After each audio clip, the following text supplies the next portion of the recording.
start of the season, there were huge question marks over the future of Ruben Loftus-Cheek. Now, Ruben Loftus-Cheek is in such a form that he's vying for places with such big names as Jorginho and Mateo Kovacic. In fact, he may have cemented his place in the team as a starter. So now the question is, how will Ruben Loftus-Cheek's form affect Saul Niguez, who signed for Chelsea on loan from Atletico Madrid? We'll talk about that today. Will Ruben Loftus-Cheek's form affect Saul Niguez's future? Will Saul Niguez get a chance to prove himself? Let's get into it. And by the way, this is a Chelsea perspective and the perfect hat-trick presentation. So please join me in welcoming Taron Sachdeva to the show. Taron, welcome back to Chelsea Perspective. Thank you, man. Thank you for having me back on. Been waiting a while to come back on the channel, waiting for the invite. But yeah, really excited to be back on. A little bit ill today. I've got my ice lemon water here.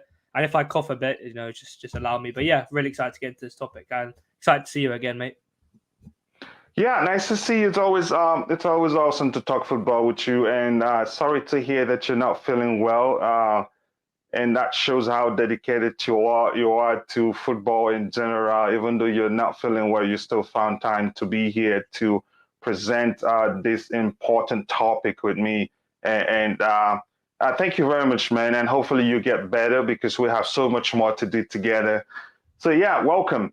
Taron, we've talked about how informed Ruben Loftus-Cheek has been of late in the game against Juventus when he came on, and most especially the last game he played, he was, you could say, in scintillating form. He changed everything. We had issues in the midfield.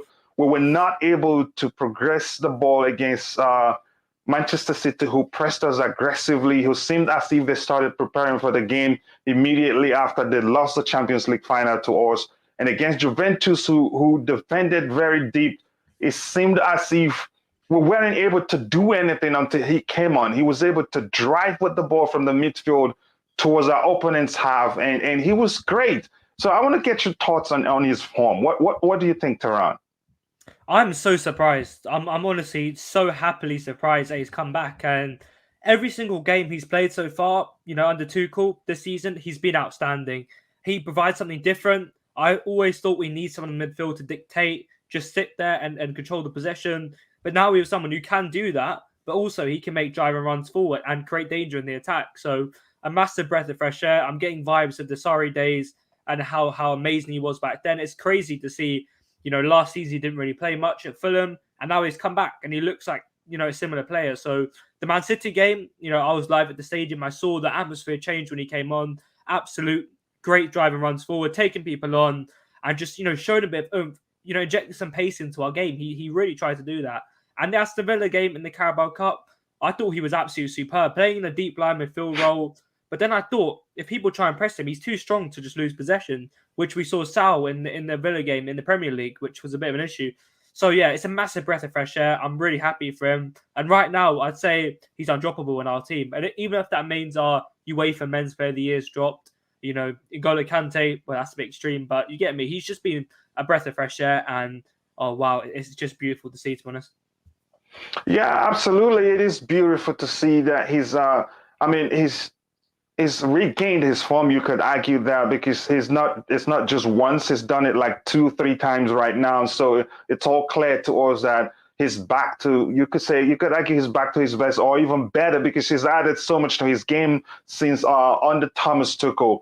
Now let's talk about another guy who's also vying for places with the likes of Saul Niguez. You could say, let's add Ruben Loftus-Cheek to the list, Mateo Kovacic, N'Golo Kante, and Jorginho. So I'm talking about Ross Barkley. He hasn't been bad either. He's been, against Juve, he didn't come on time, but when he came in, he did well. He wasn't bad. And then the last game he played, he proved that he's got something to offer that I could, if you ask me, I'd argue nobody in the team offers that. He's got great vision, great passing range, and he adds the pace. He adds so much pace to his passes that it's usually difficult for defenders to to read and stop. So what do you think about him? Yeah, I mean, again, I'm so pleasantly surprised. I really did not see this coming. I thought he'd be in the development squad till January. Then we'll look to get him out on loan, to the Championship or the Premier League. But you're right. When he came on against Juventus, I see why Tuchel brought him on against a low block. You need someone who can take long shots, and we know Barkley has that in his locker to absolutely smash them from long range. And he created the best chance of the game for Lukaku. What a ball that wasn't behind. It was kind of, I say, blind pass. He kind of made it look like he was going to shoot and played it in behind. Lukaku should have finished that. And in the Southampton game, what a pass. Honestly, absolutely superb. If you look at that pass over and over again, it was like a Paul Pogba-esque pass. Just straight, great vision on the ball, great trajectory, and straight on Azpilicueta's foot. And not many players on our team can do that. We have Jorginho, one of the best passers in Europe, I'd say. But very rarely does he make them bold kind of front passes, apart from, the first time over the top balls. So, yeah, I've been pleasantly surprised. I definitely think Barkley's not going to get as much game time as Ruben, purely for the fact that I think Ruben offers so much more overall in his game. And yeah, but all I have to say is right now, the start of the season, I thought it would just be Kante, Kovacic, and Jorginho fighting out for their place, and Saul Niguez, obviously. But now we have 6 or 7 midfielders who can compete for 2 positions. So, man, it's going to get very interesting. And Barkley, again, what a shock to the system. What a shock, honestly. Yeah, it is a shock to system and shock to a lot of people because even before he came on during the game against Juventus, if you were following the game on Twitter, also you'd see people saying, "Barkley, what is it doing?" But it takes somebody who understands football very well to see what he brings to the team, and we don't have any other person that does it that well. And talking about that pass to Cesar Azpilicueta that he crossed one time, that Timo Werner was able to get at the end of the cross. I was looking at him thinking he was waiting to turn around fully before he does something with the ball, and he hasn't even turned. He was about 45 degrees on end, and then boom. And that was very beautiful to see. Yeah, but that's by the way. Now, Taron, since we've established that Ruben Loftus-Cheek and Ross Barkley have both joined the fray, you could put it that way, for places in the midfield area where we have Jorginho, N'Golo Kante, and Mateo Kovacic.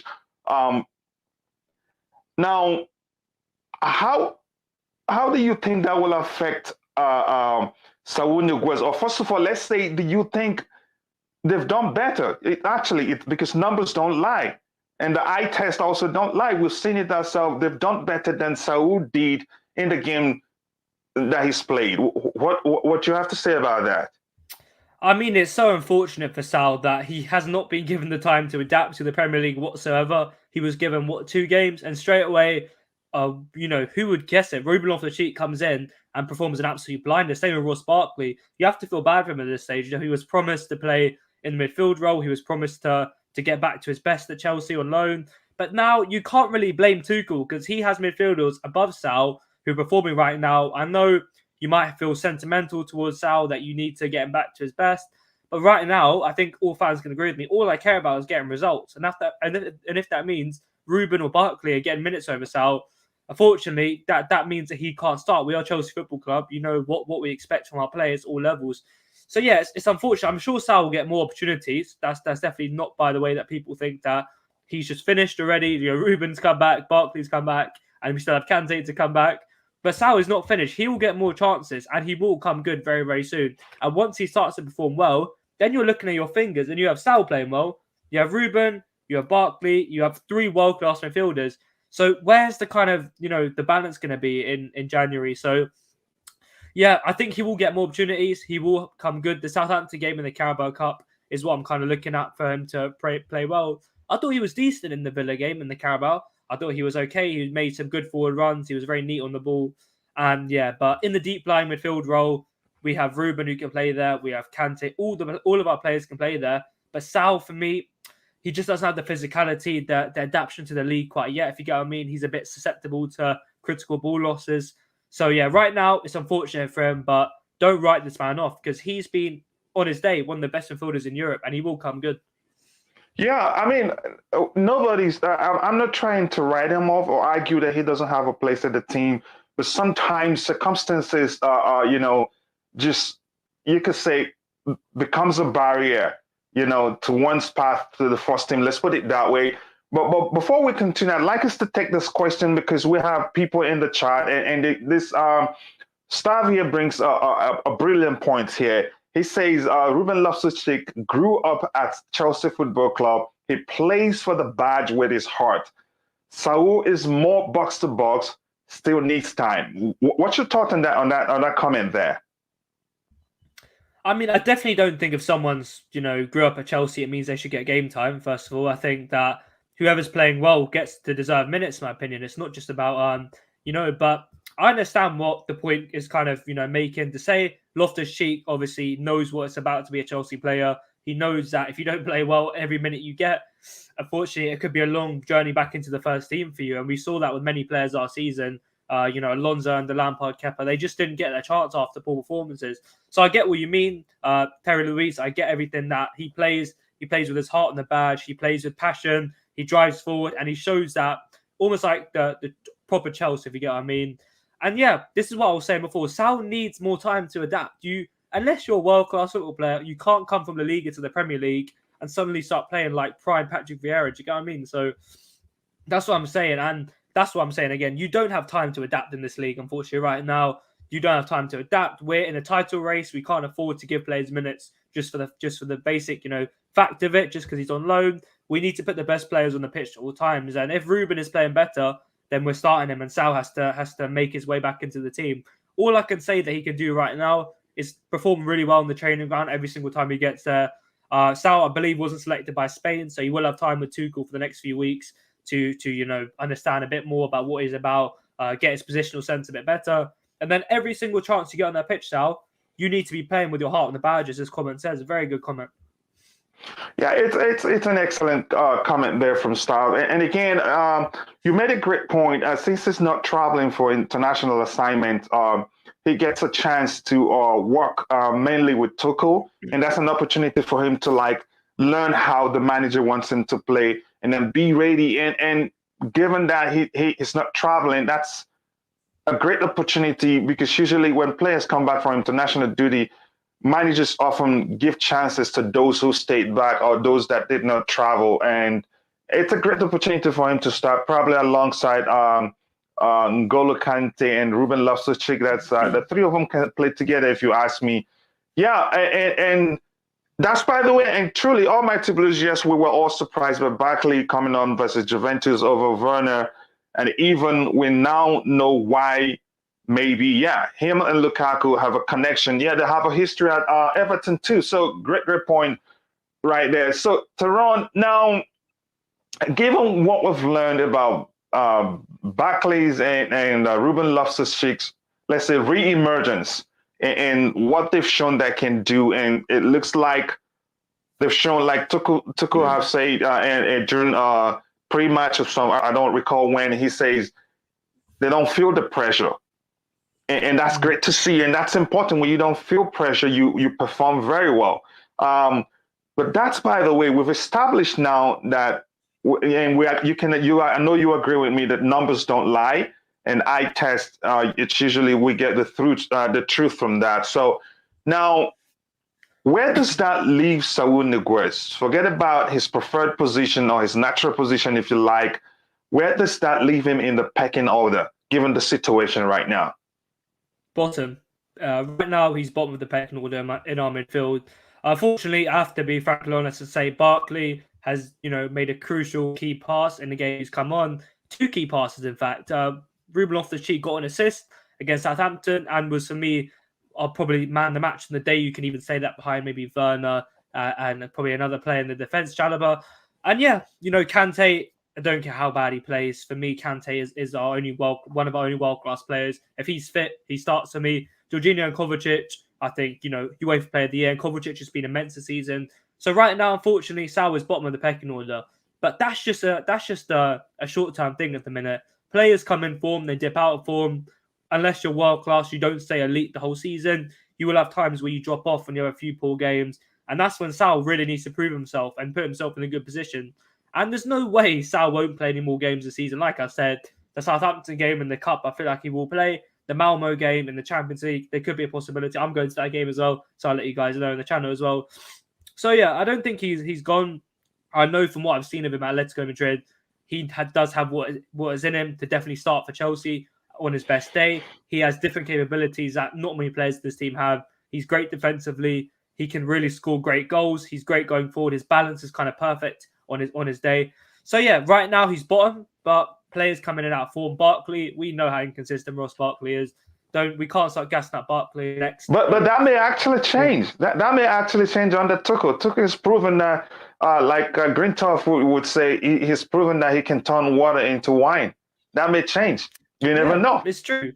It's true. And yeah, that would be insane. That would be mind blowing if that happened. But what I'm saying is every single manager Barkley's been under, whether it be Roberto Martinez, whether it be Maurizio Sarri, whether it be Dean Smith, he's always shown his inconsistency, his poor decision making at times, where he'll drive, he'll go a bit too far forward and lose the ball. So I don't think Barkley will stay in this form for the rest of the season. If Tuchel doesn't manage to do that, give him the Nobel Prize because that's mad.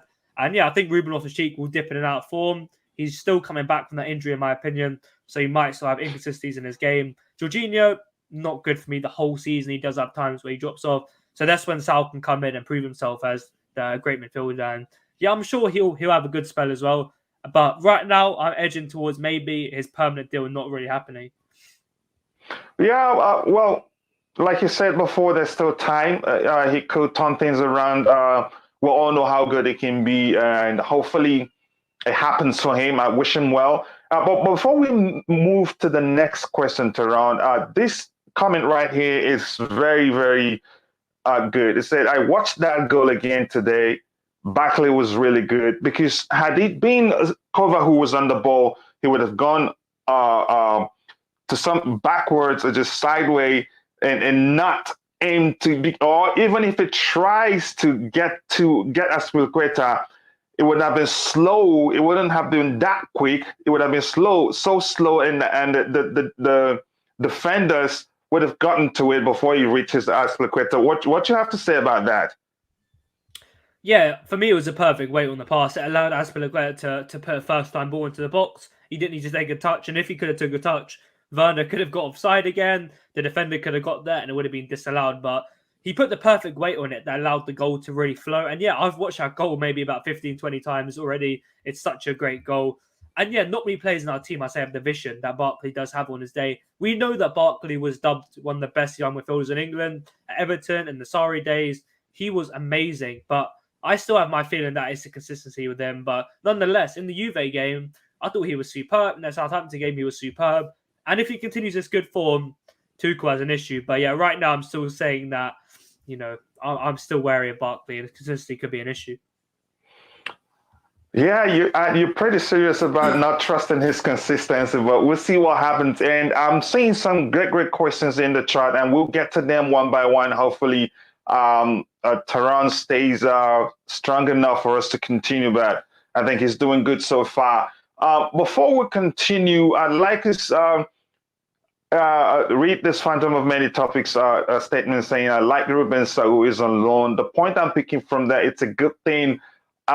Chelsea deal for getting someone on loan wasn't an obligation to buy, but how do I phrase it again? An option to buy. So that's a good thing. So if at the end of the season he performs, we could just say, okay, we're sorry, this isn't working out for us. We're sorry it didn't work out for you either. So what you have to say about that? Yeah, it's a possibility. It is a very big possibility. He doesn't play well. I think I'm very, very happy it's not an obligation, because that must have put a lot of pressure on Tuchel. Then he'd have to play him, he'd have to risk him in games, and they'd have to get him back to his best, because we're going to have to spend money on him. But right now, it feels like it's a lot of pressure. It's kind of a very low risk kind of signing. If he doesn't play well, yes, it'll be very sad that we had all this propaganda and he was gassing us up all on his Twitter account. But he'll go back to Atletico. He'll get back to his best, hopefully, one day.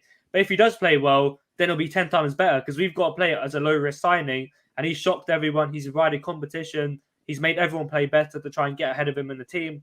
And he's been, great goal contributions and everything. So, Yeah, I mean, it's definitely a sign that I feel is very, very low. Kind of nothing bad can really happen from it unless something very, very silly like Kepa and Sarri happens. But I doubt that can happen. So yeah, I want it to go well. I know that he can be a top class player on his day, but if he doesn't play well, we send him back. Cheerio. This is Chelsea Football Club, and we move on to the next day because that's what our club is all about. Unfortunately. Yeah, I'm happy that it's not an obligation to buy, but an option because it would have been such a big risk if at the end of the season he doesn't perform well, or if at the end of the season Ruben Loftus-Cheek and Barkley becomes a revelation, then we have a big problem in our hands. We'd have to do away with somebody entirely to make space for Saul to stay. Yeah, and guys in the chat, I appreciate your contributions, and I'm seeing all the beautiful, wonderful comments there, and we'll take them as the show progresses. And so keep them coming. I'm reading them. Like I said, we'll take them one by one. So now, Taron, obviously, the fact that you agree with me that Saul Niguez right now is at the bottom of the pecking order, given the resurgence or re-emergence of Ross Barkley and Ruben Loftus-Cheek, who's done well in the games they've played. Hopefully that continues. Now, would you say that has reduced that reduces the importance of Saul Niguez to the team? Do you think that's the case? Or do you think he's still important to the team? Because if you ask me, I'd say right now his importance to the team is near to zero because we have a lot of players there. And the fact is when one player out of Jorginho, N'Golo Kante, Ruben Loftus-Cheek, Ross Barkley, I think I'm missing Mateo Kovacic, when either of them don't play games, they doesn't play matches for a while, the next available game, the manager would want to get them to play to stay match fit and also keep them happy. And I don't think he will be prioritizing Saul Niguez. So that said, how important do you think he's still important to the team going into the season? Yeah, I do, and I certainly think there's a few points I'd like to make on this. First of all, including the Club World Cup, as a lot of people were saying in the chat, we could have upwards of 60 to 70 games a season. And let's not forget, COVID-19 is still a factor. We could have players with COVID kind of, breaks. They could go out, they could catch the disease. We've seen Kante. And let's not forget, COVID is not a short-term thing. If you catch COVID, sometimes some players will have kind of long-term effects, and that could affect them for weeks. So we need players who can come in before to a high level. We saw Havertz, how long it took him to go back to his form last season after catching COVID. Injuries are very, very likely this season, again, with the internationals still being around, the 3-game internationals kind of breaks, and then playing every 3 days after that. So injuries are very likely. And I think Saul can complement every single player in this team. He can start alongside every single one in the centre mids. For me, Barkley cannot start alone in a pivot alongside Loftus-Cheek. I know it happened in the Juve game, but that was just late on. I don't think Barkley and Loftus-Cheek can start. I don't think Barkley and Kovacic can start together alone in a pivot. But I think Saul can compare basically every single one of the players in this team. Kante, he can pair Jorginho, Kova, Loftus-Cheek, Barkley, all these kind of players. So I think his importance is still there. He can definitely come in, like I said, COVID injuries, and the amount of games we have this season, and purely for the fact that he is a very, very versatile player. So, yeah, I'd say he's more versatile than Barkley, in my opinion, and he's more consistent than Barkley. But, yeah, I still think he's important. He's definitely not out of the water. He's definitely not important at all anymore. Like I said, if Jorginho plays for Italy, touch wood, he doesn't get an injury, Kovacic gets an injury, then we're left with 3 midfielders. And I'm sure Tuchel would rather start, Saul in a big game other than maybe other players. So, yeah, I think he's still very, very important. Yeah, I argue that he's still important to us, important to the team, because if we lose him, then we'll go back to, we'll have low number in that area, because I don't know, can he play in the defensive midfield role? Because it doesn't look like he can, maybe not in the Premier League. Well, we've shown that we don't really need a defensive midfield role. We saw in the Southampton game, did we really have a defensive midfielder? No, we just had 2 double eights. So, yeah, with the new kind of system Tuchel's playing, he's kind of having the wing backs tucking in at times. We saw Hudson-Odoi, he was quite wide, and Timo Werner. I'll check out all of you to check out Carefree Tactics' recent tweet about Hudson-Odoi and Timo Werner's kind of emergence in that game. They stayed really wide, and that allowed the wing backs to come inside. and that didn't make us have to have a holding midfielder. So with Tuchel's kind of adaptation of the 3-4-3 formation, we don't need someone like Jorginho. We want him to start, but we don't need that anymore like we did before. Well, the wing backs will be pushing forward, the inverted fours will be coming inside, one of the eights will go forward. We'd need one person to sit there, control possession. But now we can have the wing backs tucking in and preventing the threat from counterattacks. And that allows us to do so many different kind of dimensions. We saw, I'm sure, Coachella, you must saw Hudson-Odoi getting so wide in the Southampton game, Timo Werner holding the width, and that allowed so many different kind of attacking dimensions, and we don't need holding anymore. So I think Saul, we saw in the Villa game in the Premier League, he was deployed as a holding midfielder, and against John McGinn, he struggled a lot. But right now, he can push forward a bit more. The wing backs can tuck in and allow the centre midfielders to push up. And I really urge you all to look at, the highlights, maybe in the full game of the Southampton game, how we lined up with Aspi and Chilwell tucking in, and it allowed Loftus-Cheek and Cover to push up, and it prevented all the Southampton attackers. So right now in the system, if he does continue with it, I think it can offer a lot more, and Sal can have a bit more freedom, and he won't be pressed as highly from attacking players. Yeah, I agree with you. You made a very good point there, but it takes somebody that understands football very well to see that we don't really play with a defensive midfielder strictly. So we under Tuchel, it doesn't seem like it's an important position for us because of the fluidity we need in the team and the way we play and the way we need to progress the ball. Yeah, that's the case. And I agree with Ankit on this statement that only Tuchel can get Ruben Loftus-Cheek and Mateo Kovacic playing together. And he's proven that he can turn water into wine, like I said. So thank you very much for that comment. But before we continue, also, let's look at this comment here from Explosive Gamer 105. I think people forget that Barkley has bags of ability. That fact... the fact has been lost to the fact that his application of ability has never been consistently impressive. I think I get the point here, which is lack of inconsistency for me. That's I don't know. Is that do you read the same thing from this comment, Taron? Lack of inconsistency. Yeah, that's what I was saying earlier. 100,000%. That's Barkley's biggest issue. He would have been up there starting for England week in, week out if he had consistency. Aston Villa last season, he came in, he scored that goal against Liverpool in the 7-2 win, and then he literally, I don't remember him playing any more games to the rest of Villa, even though he played a lot of games when Grealish was out injured. He is so inconsistent with his performances. Some games he will play a 9 out of 10, and then the next 8 or 9 games he'll play a 4, and he'll ghost out of games, and he'll make the wrong passes. He'll go forward, and we saw in the Southampton game, that was a moment of brilliance, and I can guarantee in the next, same amount of games, he won't do something anywhere near that standard. Unless Tuchel, like I said, is, an absolute magician, which is very unlikely. You can't teach players not being consistent.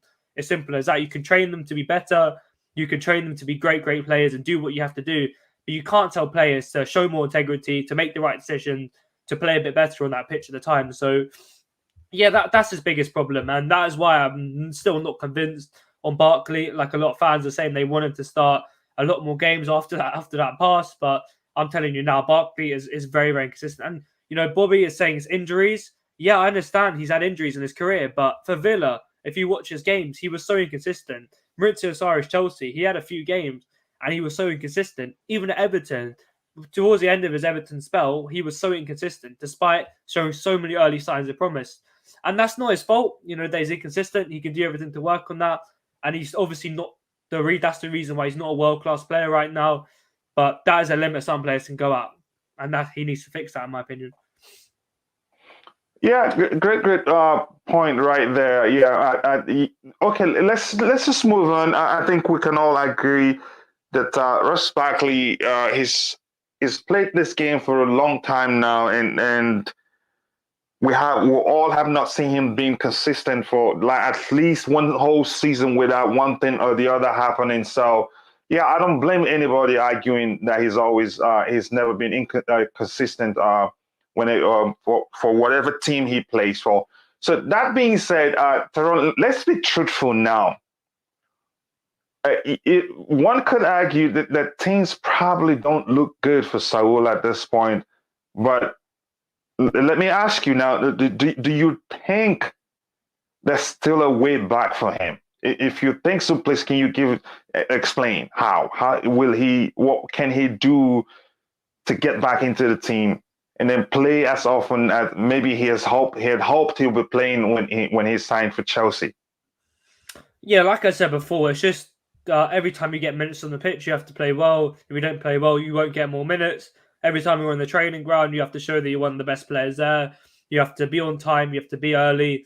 You have to, show good punctuality to the manager. Always play well. Always show a desire and work great on the training ground, and just do everything possible to get back in the team. Because if you're just going to sulk about it, you're obviously not going to get into the team. You're just going to be, if you're behind 4, 5, 6 players, you have to play better than them in training. You have to do more than them for Tuchel to want to play them. If Tuchel's working on a particular system in training, you have to show that you fit better in it. I'm sure he worked on the wing-back inverted system before the Southampton game or on Saturday. And yeah, that's all I have to say for Saul, really. It's just he has to play well every time he has minutes. In the Southampton game, maybe the Malmo game. I'm not quite sure about the Malmo game, actually. Do not hold me to that. But there is a possibility. He has to play well. And I know people are saying in the live chat, but I think he definitely has a chance at Chelsea. He's not finished. It's literally 7 games into the season. He has so many more minutes to prove himself and play well. And I'll just answer some of these questions in the live chat. If you don't get to play games, how will they be consistent? Well, he did play a lot of games, and Bobby as well is saying for Villa, he did get injured at one stage, but he still played enough games at Villa to be consistent. At Everton, he really fell off. Even though there was a few injuries here and there, he had many more games to prove himself. But yeah, I still think it's consistency with Barkley. And like I said with Saul, he definitely has a route back into the team. It's just about proving yourself every time you have minutes to the manager. I do hope there's a way back for him. Honestly, if you ask me, I'd say to me, it doesn't really look good for him because Ruben Loftus-Cheek, the last 2 games he's played, even before he started, the last game we played, the fans were clamoring for him to start, and that's because he did put in a good shift, even though he didn't start. But when he came on, he changed the game. He seemed as that he was really what we were looking for, what we were lacking in that midfield. He was like we've mentioned before, he was able to progress the ball even when under pressure, 2, 3 players on him. He finds a way to dribble them and then get past them and progress the ball for the team. Kovacic does that, but in some cases when you press him that hard, he starts passing the ball around. Yeah, I think, yeah, but great response right there. Okay, right now, before we share the link in the chat for whoever that wants to join. Overall, Taron, just digressing a little bit here right now. What do you think is our best pairing in the midfield right now? Are you talking about if they're all fit or right now that we if have? They're all fit, or if you're asked to pick whether they're fit or not? Wow, that was a different question. I'm going to be a bit controversial. I'm saying N'Golo Kante and Ruben Loftus-Cheek right now. That is a bit crazy that I'm going to not say Jorginho or Kovacic, but I think Kante on his day is, for me, one of the best midfielders in Europe. Jorginho, this season has been nowhere near as good as he was last year. I think that's fair to say. You can't blame him after the Euros kind of fatigue. Kovacic, same thing with Croatia, a bit of fatigue there. But I say Loftus-Cheek has just been such a breath of fresh air. So good. He's doing everything right now. And next to Kante, if they can rotate, like I said, in this new inverted wing-back system, one can go forward, one can drop, and they can both kind of get forward at times. I think it's really, really great, and it can be great. So, yeah, I'd say them two. Kante, so amazing on his day, and Loftus-Cheek and Kante, wow. What a pivot.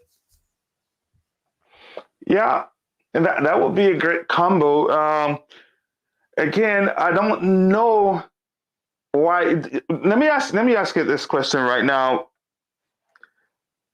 Now, you picked, what are the players you picked again?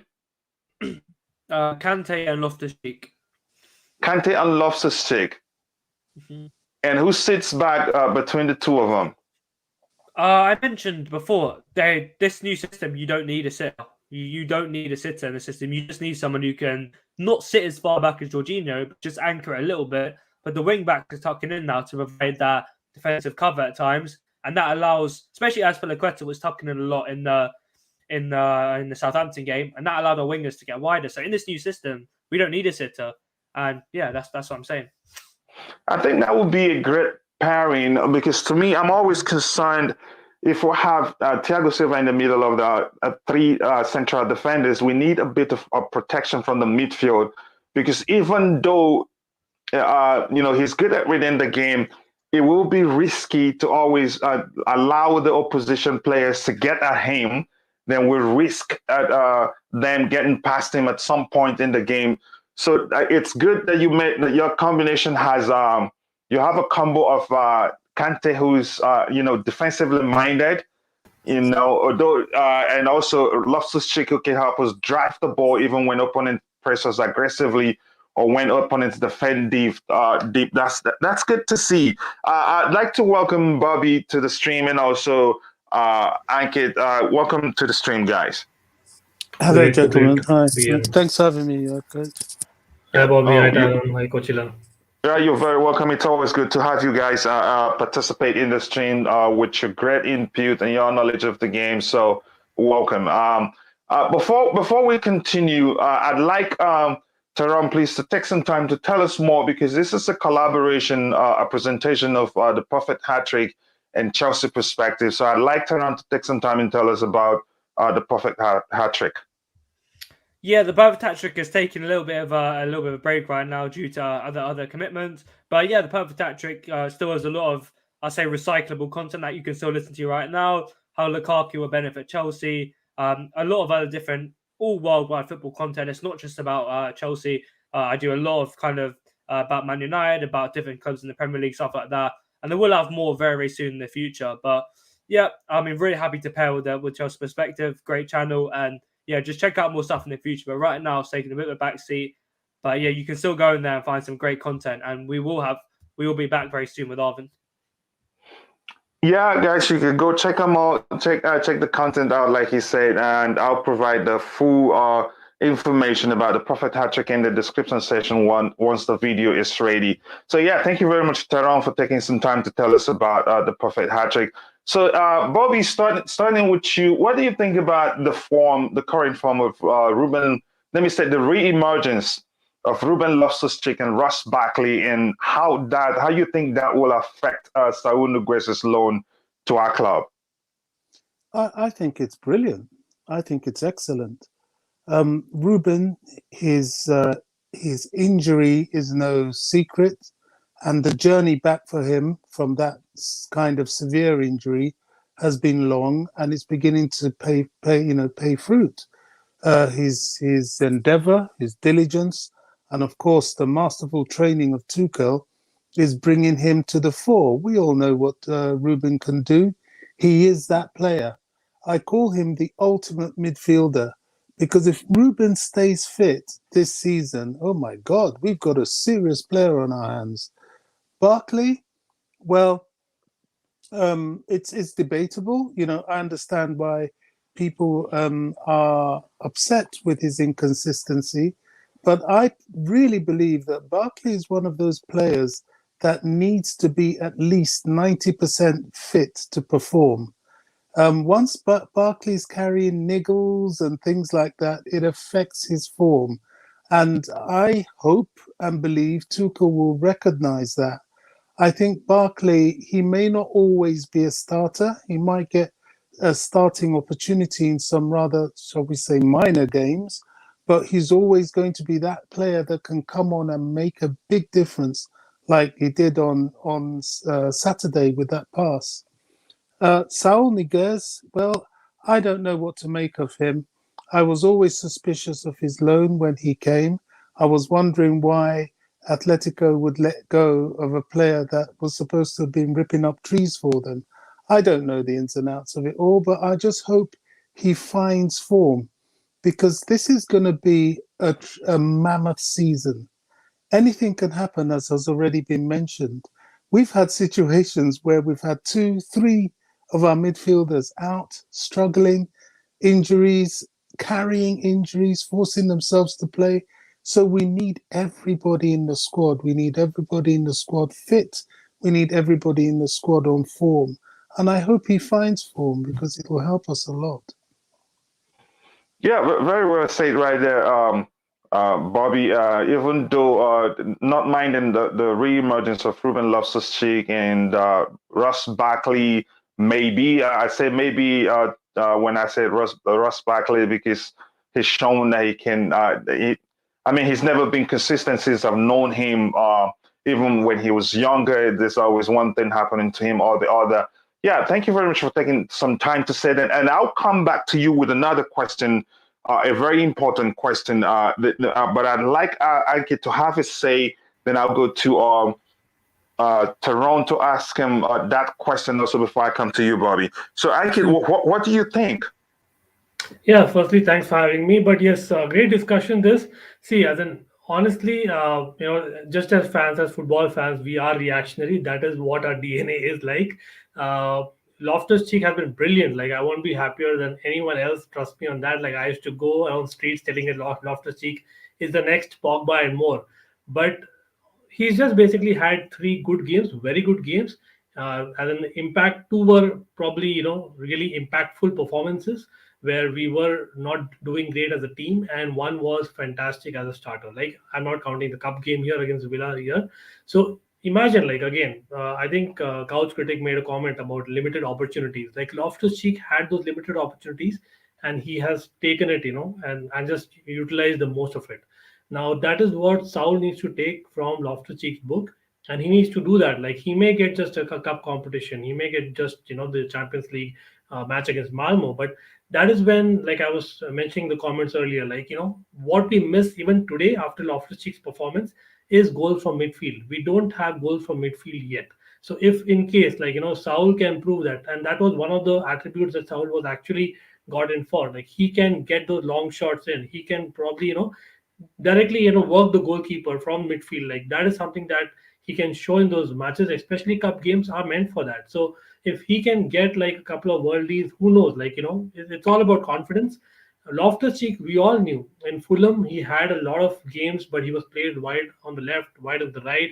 He had impactful moments, but he was meant to score goals and he wasn't able to do that.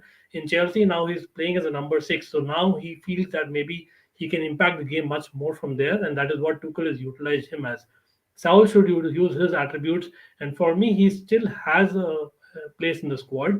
Certainly, yes, because yes, Barkley is the most surprise element, not Loftus-Cheek for me, because Barkley has just taken those moments, like literally moments. Now, imagine if Barkley, would not have really turned up in those moments. Like that's where we wouldn't have even spoken of Barkley, but now that he's doing that, I can see Saul and Barkley playing together in maybe a cup, maybe against Southampton. That would be probably the match where it'll be like, hey, let's see who does better, and it's up to both of them to take it up, because I can actually see Kante not coming back. Like I, again, hope he comes back very soon, but we all know it's impossible for him to be 100% fit. Say in a couple of weeks from now, even, right? So that's where I see definitely Saul and Barkley taking their chances.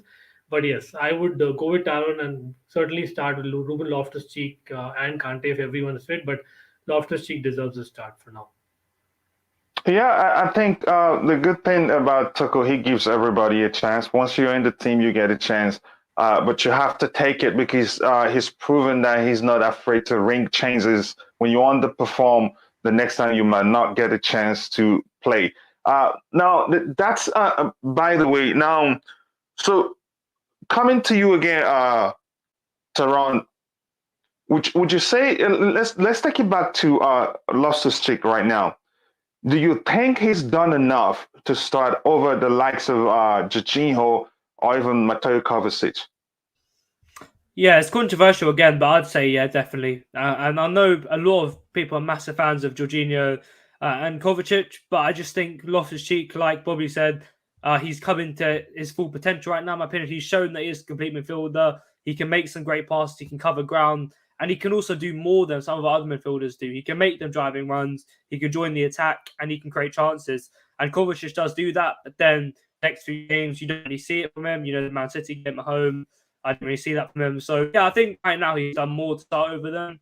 And like I said, it's such a breath of fresh air to see him back to his form. And we know from the Surrey days, when he's at his best form, he's unplayable. And he did have the potential to, like Anchor said, to be the next Pogba. So, Yeah, I'll start with Jorginho. Unfortunately for Jorginho, he has been in the critical red zone for a long time, in my opinion. He definitely is overplayed a lot for club and country. He's been played in too many games, and he's not the most athletic player, and it's starting to catch up with him a little bit. Kovacic, I think he's a fantastic player, but right now I'd go with Ruben and Kante if Kante's fit, because I think Kante is world class. Ruben on this day can be world class, and that pivot for me can have one holding, one going forward, one that's just destroying play, one creating play in the attack, and it's just such a nice dynamic. And I want to see it as soon as possible, to be honest. And like I mentioned, the new wing back system Tuchel's got, and I think these two will complement it perfectly. So if I understand your argument, you drop Kovacic and Jorginho and start him and pair him with Kante. Yeah, that's what I'm saying. Wow. And like I said, it's controversial. A lot of people might not agree with it, but from what I've seen so far, the eyes do not lie. I think he's been fantastic, and yeah, I'd start him with them two, unfortunately. How about you? Coming to you, Bobby. What would you drop any of those players for Ruben Loftus-Cheek, given his form? Has it done enough to start games over either Kovacic or Jorginho for you, in your opinion? Yeah, I think a lot depends on the games, and I'm very mindful to see that even now, Tuchel doesn't play him a full 90 minutes, which is a good thing at the moment. I just want to address his Fulham loan. Now, that loan, I had actually come to learn, this is the beauty of these Chelsea streams, because sometimes you go and you learn things from people, and I'd actually come to learn from a guy who does coach players, that and is very linked with Chelsea, that the loan deal for Ruben had nothing to do with the way he played. It was just for him to get on there and play. It was to rebuild muscle and rebuild muscle memory. And that is the road to recovery from that kind of severe injury. This happened with Zuma. You kind of have a season somewhere where you're just getting on the pitch, no matter what happens, getting yourself fit. Now he's back at Chelsea. The fitness process is still continuing because of his size and the way he plays. Now, Ruben, why I call him the ultimate midfielder is that he has that physicality that Chelsea has missed so badly. He can shoot, he can dribble, he can drive forward, and if needed, he can play the number 6, which he played in his youth days, which a lot of people don't know. He played the number 6. He played CDM, and he even played as a centre back at one time. So these Chelsea academy boys are very versatile. It's not just Ruben; all of them. Look at how Chalobah can play in midfield as well as defence. In fact, he was a midfielder. That's why he's so good in defence. So coming back to your question about Ruben starting, I think he will eventually, but he must be managed, just like Allegri is managing Federico Chiesa. He never plays 90 minutes. He goes all flat out for 60, and then they bring him out. So Ruben needs to be managed. If Ruben is managed correctly, he is going to be an incredible player, especially if he stays fit. Now, Ross Barkley, people are concerned, he's inconsistent. I really personally believe it's in relation to his injuries, and he needs managing, because if he's managed properly, can you imagine a fit Ruben and Ross Barkley? People like Jorginho and Kovacic will certainly get a rest, because they do need a rest. I think Georgie has been overplayed. That's why he sometimes can appear sloppy in games. I think the guy is tired. Since last season, he hasn't had a break. Euros, all this stuff, he hasn't really had a break. And the same for Kovacic, who himself, towards the end of last season, had an injury and was recovering during the Euros. We have an incredible team. If it's managed properly, we have a lot to look forward to. Saul Niguez, I can't really say that much about him. I hope he finds form, but he's got to prove himself to the manager. And I saw something by Dennis in the chat about he doesn't have enough time to prove himself. Well, that's the journey of a top-class club. You don't come there to have time. You come there to prove yourself as soon as you're given the opportunity. You make yourself fit and ready. And when you get out there, you've got to perform, because the competition is very high. And if you don't, you'll be right back on the bench. Great point right there, Bobby, and thank you for taking some time to present that great input from you. Because the truth is, yeah, he has opportunity, but the opportunity isn't it's limited. He has to take it once it comes. If he doesn't take it, then he stays at the bottom of the pecking order, like Taron did say. So that's why with Chelsea, you either you perform or you stay out of the team because and Tuchel has proven with Saul being the prime example when the moment he underperformed, he took him off. He didn't take his opportunity then. He took him off, and that's it. He's been out of the team since. But I do believe, like Tuchel mentioned, he's been working, and like Tuchel did say also, all he has to do is to take the opportunity when it comes to him, and hopefully he finds form. Because if he finds form, it is good for us. We do have lots and lots of games to play. So now, Taron, let's not hold you. I know you're not feeling fine. So if you want to leave anytime, you're good, brother. I understand. I know you're doing your best to participate because you love football. Ankit, coming to you, what do you have to say? Yeah, as in, see, one point is like definitely great point by Bobby there. But what I add is like at the end of the day, we are Chelsea Football Club, right? We definitely need at any point at least three central midfielders in form and fit. Like that's what I would say. Like that is what we need really to win games and win big games. And that obviously going back to the days we had obviously Thiago, Essien, Lampard of the likes, in early Mourinho era, and then we had Bala coming on, later on. So that is something that we really need. And again, taking a leaf out of say City. City are again that like they rotate a lot. Like we really need to do that, especially this year when we have so many games. So if say Barkley is continuing his form and fitness, Ruben Loftus-Cheek is continuing that, and Kante comes back, like that will be the greatest thing that we can actually ask for, because that was what was missing last time, right? We were so over dependent on Kante, especially in big Champions League games, and that is something that we don't want. And if Ruben can prove that his body strength is something that he can use, that he's done till now, maybe as an Tuchel will take a chance and not play a defensive midfielder really, just play with Ruben and Kovacic again, because for me that worked great as well. If we have to progress the ball forward, that is something that we cannot get so lethargic on the pitch, and that's what these two kind of are different than most of the others. So I think probably Ruben Loftus-Cheek and Kovacic are the main guys if you really ask me in midfield. Of course, Kante, no one can deny, but I think these three kind of make the trio, and then Jorginho once he's back, and I think he's clearly played a lot of games, right? And and Dennis says, depends on the game. Definitely, I agree with that, because say we are playing like a City, right? And then City definitely have a higher line of defense, so that's where we need someone to kind of break, to kind of defend. Whereas compared to say Southampton, we needed someone to kind of really press the ball against their press. So that is something that probably Kovacic is better.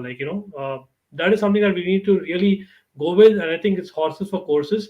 So I can certainly see again coming back to the Saul topic, and then Saul, if he kind of proves that he can do what he is capable of in Atletico Madrid, we've seen that over the years. Like Taron earlier said, for me, Saul is really having something that probably not everyone has. He can cover for anyone. That's something that he really needs to come to form. Like Saul and even Loftus Cheek, I wouldn't mind that either. So we are in a great position. But again, touch wood. I hope COVID struck Kante, something doesn't happen. Ruben needs to be fit. Barkley, as Bobby said, depends a lot on his injury, not being there.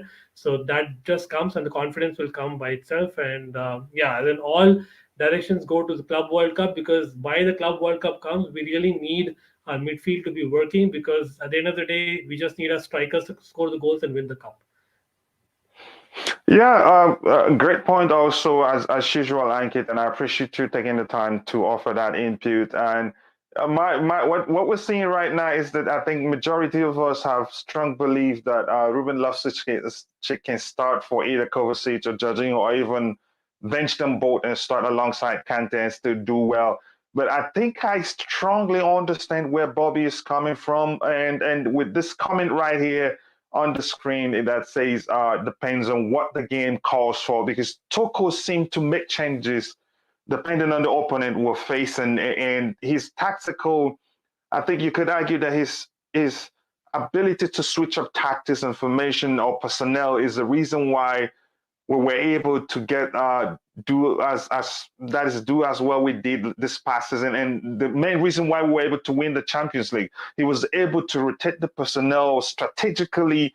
Whoever comes in does a good job. It doesn't even look like we're missing anybody. Even in the absence of one player, the other player does very well. So I think I agree with Bobby. It depends on what game or on the opponent, or as Dennis did put it, depends on what the game calls for. So that's, by the way. Now, I want to look at this comment right here. It says, RSC grew up at Chelsea Football Club. He plays for the badge with his heart. Saul is more, that's let's leave out the Saul part, because we had issues in the game against Manchester City and Juventus, and we had a few. Did any of our academy players start either of the games? I think against Manchester City, Andreas Christensen started, right? And Reece James started, but he got injured. But he got injured, yeah. No, it just seemed as if when we have more academy players on the pitch, we seem to play with more commitment. Because the truth is, what Soderaki said there, they put their heart out. They play their heart. That's how they play, like their life depends on it. No disrespect to all other non-academy players, but most especially Cesar Spilicueta. But that seemed to be the case. What you think, Taron? Yeah, I mean, it's definitely a fact. If you want to bring it back to an example, look at the Frank Lampard start. Mason Mount coming in, Reece James, Abraham. It looked like there was a lot of energy and a lot of desire to prove yourself and prove why you've been at the club since you were 8, 9, 10, 11, 12. So I do believe that academy players do bring more energy, but I don't think that's a big factor in my opinion at all. I think that whoever's good enough on the pitch will play better, and whoever has some more energy about them on that particular day, doesn't matter if they're from La Masia, if they're from the AC Milan Academy. It's just about who plays better on the day. And I understand this point is a good comment, and it might just be a few games, but overall in the whole season, I think whoever is a better player, consistency, stamina, and work on the ball. I don't think it's really anything to do with academy players. But yeah, I mean, the players who are coming through, we've seen it with Trevor Chalobah. He can completely argue against what I've said. He's come in and he really looks like he wants to prove this point. I'm completely shocked that he's come in, despite not being a massive player, Lorient and Ipswich Town. He's come in and looks like he's been playing in the Premier League for the last 5 years. So that was a massive shock to me. And yeah, I think we'll see a lot more in the future with a lot of academy players like Harvey Vale and Sinsabel. But yeah, right now, I think it's more about the players on the pitch and who performs better, who's had the 8 hours sleep the night before, not really about the academy players. Yeah, thank you very much. Great point right there. Bobby, what do you think? I don't want to take away from the other players on the pitch. I mean, if you look at Rudiger, nobody can argue that guy plays with his heart and soul, and even Thiago, Mendy, you name them, Kante. It's not a question of not wanting to play for the badge. I think we are fortunate to have a squad of players that want to play for the badge. Where the academy is slightly different is that, the word academy is school. These boys have been schooled at Chelsea, and they have been schooled the Chelsea way. It means the world to them to play for the first team and to do well, as Chalobah showed us in the first game against Crystal Palace when he scored and sank to his knees. You don't fake that. That's pure emotion. These boys, every single one of them, even the ones that want to leave, they show ultimate respect to the club. Look at Livramento, the interview he gave post-match. His respect for the club was clear. His attitude on the field, his respect was clear. Tammy Abraham, that we all tend to criticize, he left with absolute respect for the club. He supported the club every minute he was a Chelsea player, even when he wasn't playing. Same with Tomori. It's because they were schooled in the Chelsea way. So when they get on the pitch, they really give it everything. They give it everything because they remember the guys that trained them from when they were 6 years old, some of them, 7, 8 years old. That's a big deal. So their attitude is going to be naturally different. But as I say, we're very fortunate. We have players in our team that play for the badge and appear to love the club. Chelsea's a funny team, or rather, is a funny club, because you will find, apart from very few players, anybody that has played for Chelsea, no matter where they've come from, when they leave, they always keep that allegiance. You look at our ex-players, people like Viali, Hullet, these people played for other clubs as well, Desai and Leboeuf. But Chelsea still remains very, very much their foundation. It's a Chelsea thing. That's who we are. Yeah, thank you very much, Bobby. I do agree with you. Yes, there's an added, you can say, uh, added effort, if you like, when the academy players are on the pitch, because they're connected to the club emotionally. They are Chelsea bred. They grew up loving the club. They joined the club as kids, so naturally that added effort is there. And from maybe that we're a bit biased the way we see things when they are on the pitch, but the truth is, I don't know if it is just me. It just seems to me as if they give more effort. Like I said before, no disrespect to the likes of Cesar Spliquet, and like Bobby did mention, Antonio Rudiger, who's always, he plays like his life depends on it whenever he's on the pitch. So, Ankit, coming to you, what do you have to say? Yeah, again, I might be certain little controversial here. So again, one thing that I certainly agree with Bobby, and of course, it's the fact that the Chelsea way is something which is embedded in them, and that cannot go out so easily. So they have from the age of 6, 7, 8 have just won. So they are used to winning so much that they cannot lose games.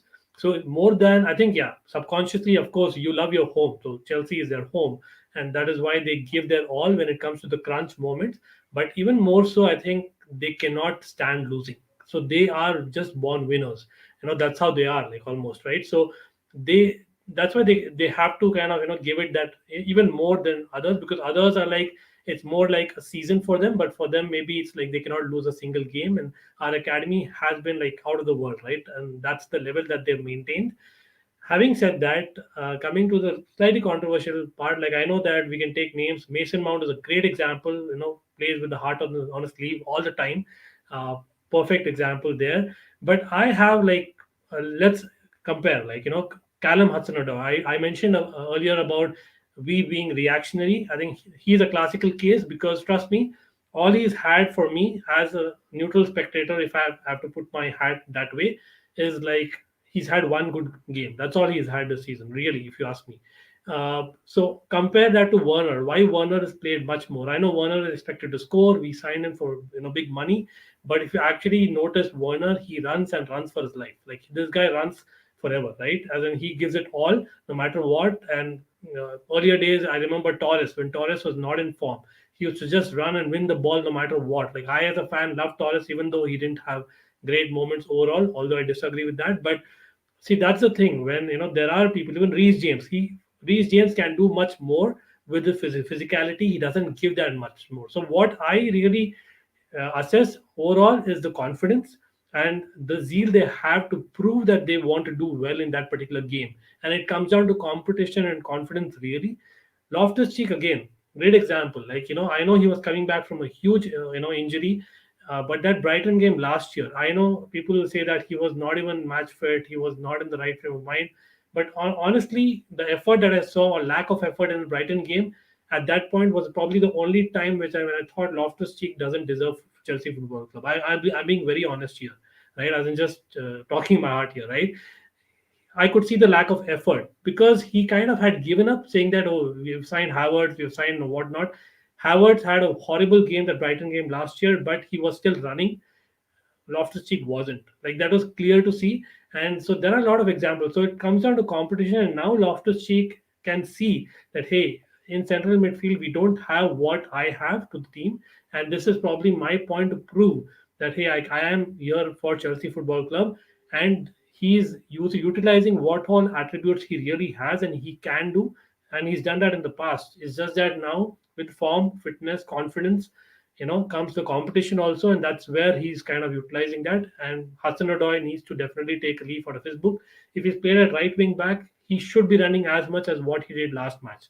I know these are young people, and they really need to have some kind of preference, but you're playing for Chelsea Football Club. You should be, running no matter where you are. Like, honestly, that's what I would expect as a fan. So that's what I have to say. But yes, I kind of get it. Definitely that at the back of the mind, they have that sense of winning mentality and the love for the home, which is Chelsea, right? Which I can also buy. As in Mason Mount is a great example. And I think Mason Mount coming back from fitness certainly helped that last game. And I'm hoping that, Hudson Odoi especially can take a leaf out of Mason Mount and Loftus-Cheek's books. Yeah, great response right there, and I thank you for taking some time to explain why it seems as if the academy players put more effort while they are on the pitch. And again, I must repeat, and like Bobby have mentioned, and I think you did say that also, that doesn't no disrespect to the non-academy players who's been great, who put play their hearts out on the pitch, play like their life depends of it. Prime examples being Antonio Rudiger and Cesar Spilicueta and the others. Yeah, we're approaching the end of the show, but as I asked the last question, please, if you're on the chat, if you have any question, plug it in there and we will try to answer it before we round up. Bobby, coming back to you. Now, we know that the loan deal for Saul Niguez is with an option to buy and not an obligation to buy. Now, if at the end of the season, if he picks up form now, and at the end of the season, he's on form, Ruben Loftus-Cheek is on form, Ross Barkley is on form, and Tuchel decides he wants to trim the squad and he wants at least one player out. Let me say two players out from the midfield. Bobby, who would you suggest that he leaves out? I think the issue with Saul is if he finds form, and at the moment he has a way to go, he's so cheap in terms of the option to buy, which I think is about 35 million, 40 million. Yeah, around that number, yeah. That he would be worth a consideration. It's not so much about who would leave, but about who would not be bought. Because if he indeed performs like we hope he does, it might negate the need for Chelsea to bring in the likes of Declan Rice or Tchouaméni. Now, that's a big shout because I know Chelsea are eyeing Declan Rice pretty seriously. But one more year of not needing to buy Declan Rice and one more year of him not signing any kind of extension with West Ham brings his price tag down even further. So it's a bit of a win-win situation. If he doesn't perform, well, he leaves and then we continue with the plans that we've had anyway.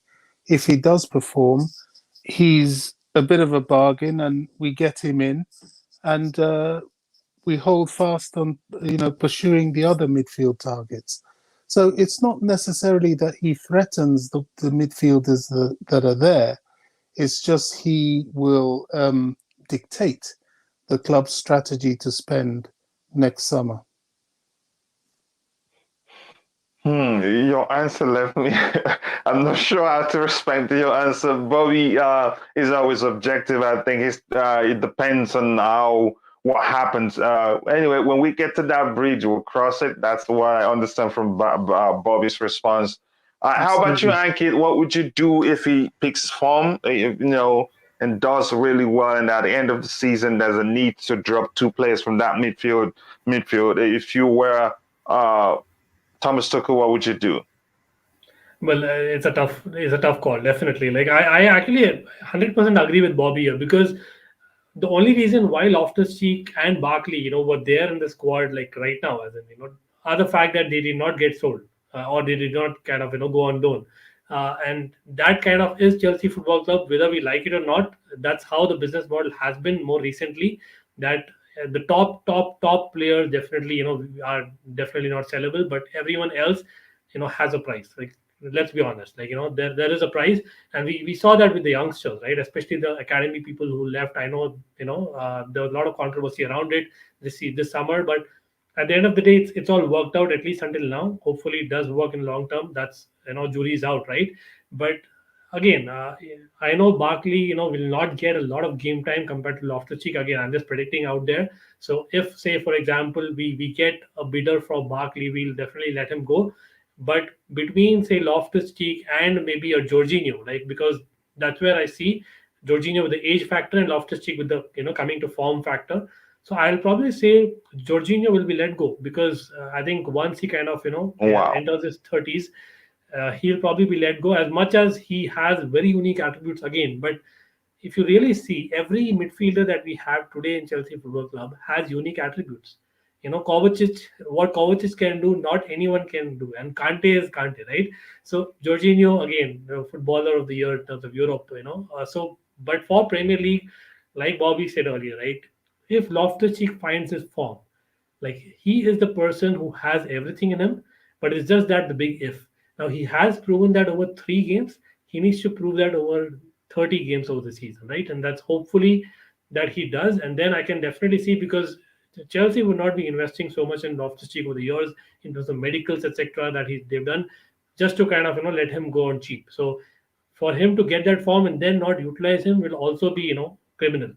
Like, that's what we've been waiting for all these years, right? So, and Jorginho won't be a sellable asset, say, at 32, 33 compared to what he's at 30. Like, I'm just debating here. So that's what I would do personally. But again, I know it's controversial, but I would pick any. Like, Saul, unfortunately, I cannot see him, being bought even at 30 million if, say, Loftus-Cheek is in form, because Loftus-Cheek is what, on a free almost, right? And that's what I would consider. So you rather have Loftus-Cheek. Kante, I would still have, like, until he's playing football, keep Kante. Like, he's a different kettle of fish altogether. And Kovacic is in his prime right now, so I would not sell him. So I think that Yeah. answers the question, hopefully. Yeah, great response right there. For me, I'd wait and see how informed each of them will be at that point to decide and what to do. You never know. Kovacic is a prime example who was signed on loan with an option. I don't know if it was an option or obligation to buy. Not sure then. And then at the end of season, and on that Option. season, he was brilliant for us, and we decided to buy him. And he's been improving even more. He's improved even more ever since. Yeah, but that's, by the way. Now let's digress and take questions from the chat, and I will come back to you, Bobby. And when we take questions from the chat, it will be everywhere. And Bobby, I know you can see the question on the screen. It said, "Do you think we're gonna top the table till January?" Ooh, that's that's will we top the table till January? Well, we can. Remember, there's the World Club Cup period where we will have to have several games in hand, so that will change the face of things, because the competition to stay at the top. You saw the game between City and Liverpool. Yeah, what a cracking game that was. Yeah. Liverpool with a little help from the officials as usual, and I still don't rule out Man United at all. And of course, there is still the sort of outsiders, if I can use the term, people like West Ham, Leicester, indeed Tottenham, Arsenal. So it's going to be another tough season. Will we stay there till January? We have the possibility, we could do, but as I've said, the distraction of the World Club Cup could possibly mean that we could be going into January in a different position and having to make up with the games in hand. Yeah, great response right there. And I think there's that possibility that we'll still be at the top of the table till January, because I think we've knocked out some of the biggest games we have. Some people were complaining then, oh, what a start. That's crazy. It's a crazy start for us. But I think we did quite well. Not that we didn't perform at our best, but yet we're topping the table. And I think you could argue we did well. We ended, at least the last game, at least we did see our best in that game. Other games, even though some of them we won 3-0, we were not really at our best. Aston Villa could have beaten us had they scored the chances they had in the first half during the first game we played against them this season. So I keep coming to you. What do you think about this question? Do you think we will still be topping the table in January? See, I get the fact, like, again, there is a Club World Cup. Again, talking about Club World Cup, if I'm not wrong, because of Japan not hosting it, there is a possibility. I think it probably will be in February now, right? As in, that's what the latest news was. So, considering that, I think we better stay top of the league till January, because, as in knowing our past, when we have been top of the league, on a consistent basis, we are not an Arsenal who kind of give it away. That's the Chelsea way.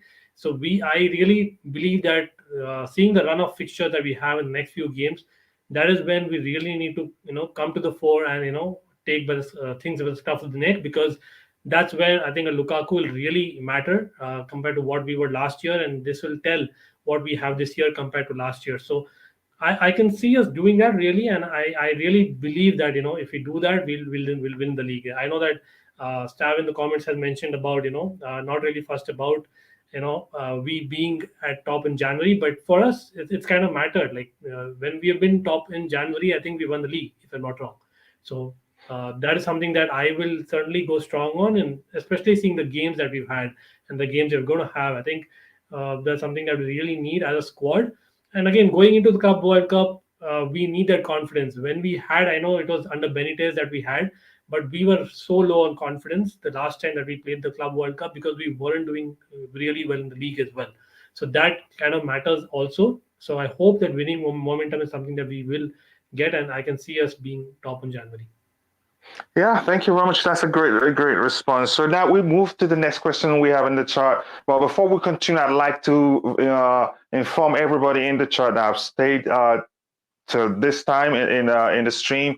We'll be doing a live giveaway. We're using the Stream Live part of our stream yard that allows the host to do a draw for people in the chart, where I will give you a keyword with a hash pound sign in front of it. You enter it, and then you see the draw on the screen. It picks the winner, then we'll announce the winner. So make sure you don't miss it. So now we'll move on. The next question says, because there's been some, if you ask me, I'd say some of them are just pure nonsense. There's nothing to it. It's just the media, looking for to get attention, especially, we know how it is, clickbait and stuff. So, Bobby, what do you think about this question? Sorry, I'm squinting to read the question because I'm having to use my phone for this. Oh, okay. The question says, do you think Timo Werner will be there at Chelsea next January? Asked by Just Viola. Yeah, I mean, look, there's a lot of mischief that goes on around Chelsea. There are people, as you say, they put out these things to destabilize the fan base, destabilize the squad, and probably it gets to the players because they see these things. A player doesn't play for one game and all of a sudden he's going to Bayern Munich or he's going to Real Madrid or all that sort of thing.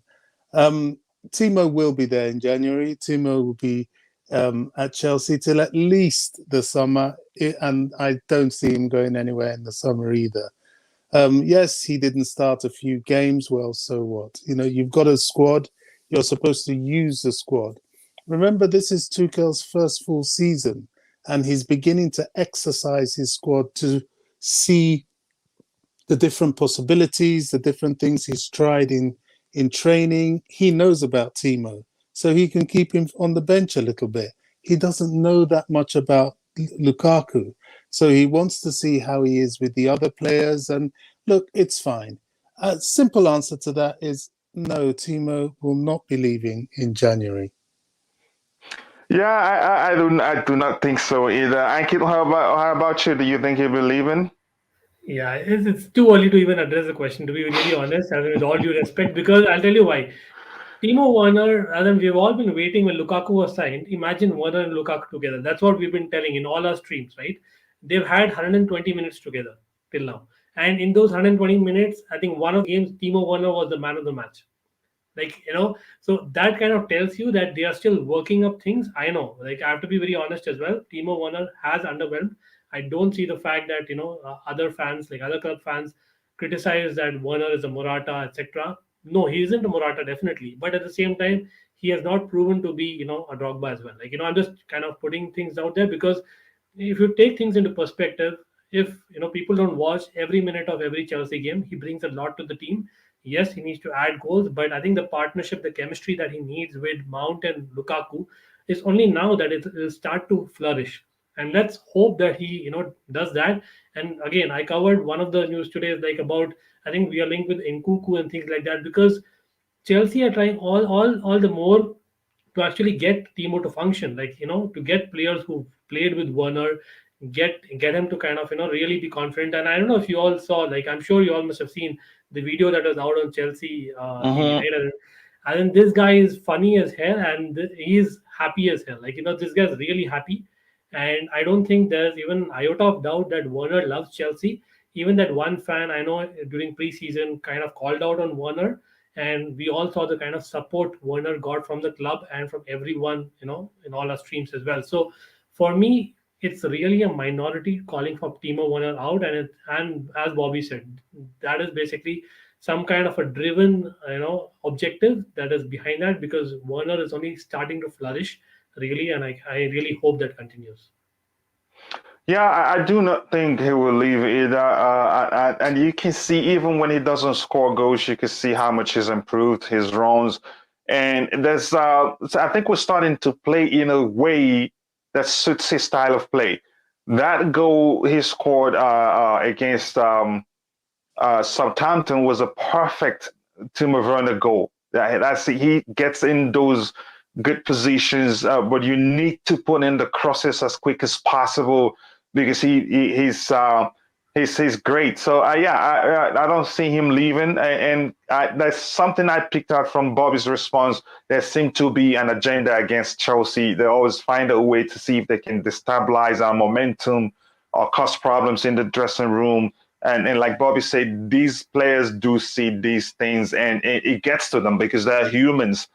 We are emotional beings. It's easy for us to start thinking too much into stuff we see online, and there's hardly any of those players that don't spend time in social medias. But that's, by the way. Now, I have a perfect response to this question from Just Viola from Chronicles, who said, just Viola, I think Werner is set up for an amazing season. He's already got 2 goals, 1 assist in 3 games. And that's a great point right there. And if you see how well he did, if you look back at the game against Southampton, he was brilliant.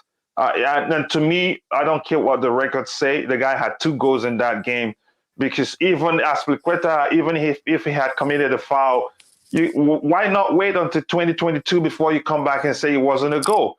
I was I was so mad. I couldn't believe it. It doesn't make sense. It wasn't a foul. The guy lost the ball even before Aspilicueta's foot clicked his ankle or something like that, which, yeah, VAR these days, sometimes it does something that marvels me. And even with the VAR, I'd argue sometimes you need to consult the FBI or MI6 to decipher referee decisions these days. But that's, by the way, my belief is that as long as we're doing well, no matter what the officials do, if we deserve to win the league at the end of the day, we will win it.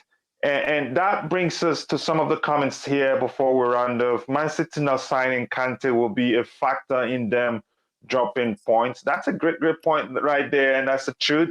They need a defined, let me say, an out-and-out striker in some situations to win games. Although Pep is very stubborn.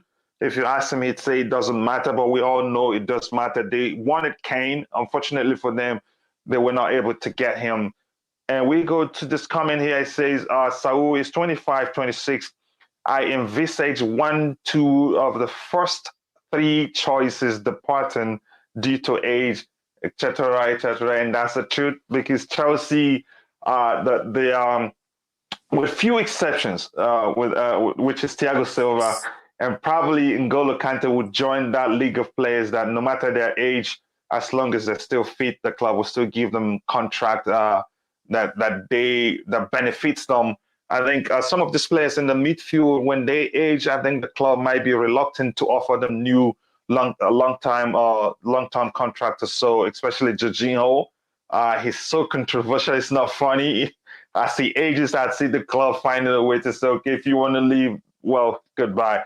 But right now, I think it's pivotal to the way we play. I don't see Tuchel just letting him go,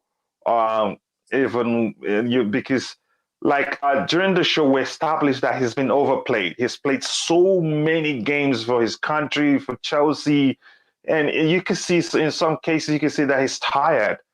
Kovacic's the same thing. That's a great point there from Soderaki or Stav. So moving on, we have here. Okay, this is a conversation between the people in the chat, and we don't have. It doesn't look like we have any other question here. And we have Mikael. No problem. Lipness is greatness. You're always welcome. So let's read this comment here. Chronicle says Lukaku helps Werner as defenders concentrate on him, hence him busting into against Southampton. Yeah, they both. The relationship on the pitch for those two guys goes two ways. If you remember the last goal Lukaku scored against Aston Villa, it was Timo Werner's decoy run that created the space for him. As Azpilicueta came close, as he had the ball, Werner made a run toward the right-hand side, and the Villa defenders followed him, now creating the space that Lukaku had to take that shot. It was a beautiful goal, by the way. So, but great point right there.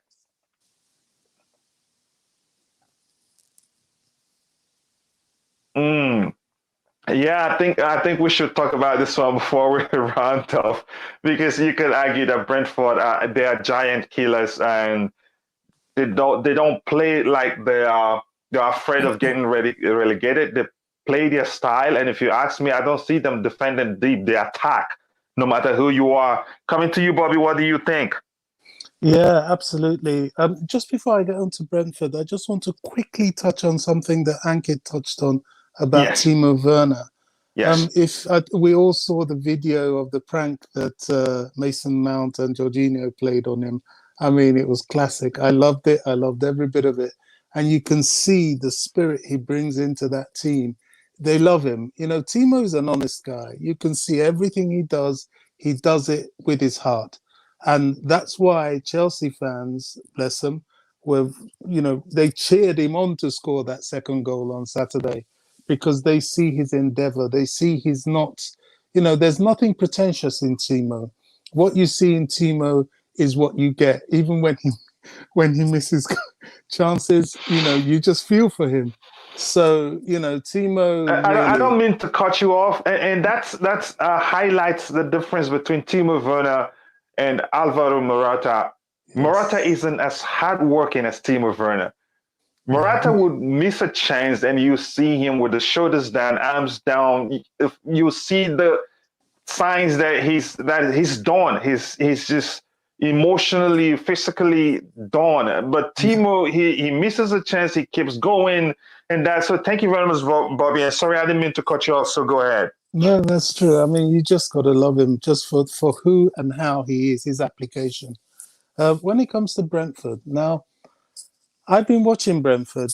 They are a dangerous team. They will press, they will hustle, they will harry, they'll be very physical.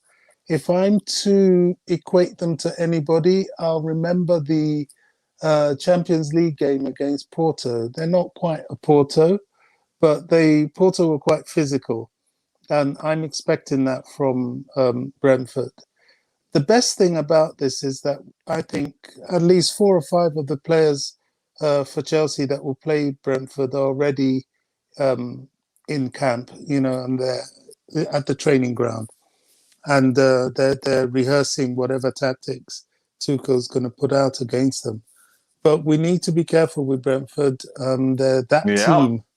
They will rush you. They will try and hustle you. But in all honesty, we've seen them now. I think we should plan for them, international break or not. Villa tried those tactics and they got done. And I think if we contain what Brentford want to do, we can do them as well. Yeah, a great point. And I think we have enough player. We shouldn't be worried too much about how many players from our team that traveled for international assignments. I think we have enough good players in the team. All we need just a few from those traveling players to complete the team, and I think we're good. And but we should really, really take them seriously because they're proving that I think they're the giant killers in the league this season. They're not scared to attack you, even if they're that. Man, I'm really concerned, but hopefully we will win the game on that day. So, Ankit, what do you have to say about this right now? Yeah, so I think again, Steve Chelsea makes a great point, or rather, one more question that I see in the chat as well. Like, are we going to basically sit back or basically attack them? For me, as in the way that we played against Southampton, I know it's a different way that Southampton played, but that is what Chelsea really needs to do, no matter what. Like we are having the players, like you said, we have been speaking, I think, over an hour, like the form players, right? As in Loftus-Cheek being in form, like we need someone who kind of has strength and the technical ability. If we are kind of playing to our potential, we will win. So we will have to attack no matter what. Yes, Brentford kind of play a waiting game and then really attack well when they want to, and that's something very strange for a side which has just kind of come up the championship. But again, that's something that we need to tackle early in the game, not wait till the second half to kind of learn. I'm sure Tuchel and his management kind of will study it very well, especially it being an international break kind of helps because Brentford is a new team after all. We must have not seen much compared to the other teams. So hopefully, this is the right time for them to kind of really study. And a lot of midfielders have not gone on international duty. So again, that helps. And for me, that game will be kind of I think hopefully one or drawn in the midfield. I would not say lost, not an option at all. But yeah, definitely one or drawn in the midfield. But Ben Chilwell is a great shot because that him going for international duty now, as in he will probably have much more confidence. So someone who scored that great volley again, will have great kind of form behind him. So we need to really play our form players, and I think we need to attack. Simply put. Yeah, we need to attack them, and you could argue that the way they play suits us. They don't sit back that much, but they're very decisive in their attacking moves. They don't just hoot the ball forward or something like that, and they pressure you aggressively. And yeah, I think it's a game we have to be prepared for. They're a great team. They've proven that they're giant killers, like I did mention. So yeah, that's it for the stream today. And Mika, yes, that's a great comment. Every game is the final in a title run. Yeah, if you want to win the title, you have to win every game, no exceptions at all. And there are different players. I think this is a conversation between the people in the chat. And again, I want to take this opportunity to say thank you to everybody in the chat. And please don't forget, in the start of the next stream, there will be a live draw for a giveaway where we'll give you a keyword to add to your chart. And StreamYard software will automatically pick a winner who wins a Chelsea Polo shirt. But if you're not in the United States, or if you're not in England, if it's a place we'll have a hassle shipping the prize to you, where we'll give you the money equivalent of what you've won. Bobby, no problem. We understand. So again, tell everybody to be here for the next stream because there will be a giveaway. It will be a live giveaway. You will see the draw on the screen.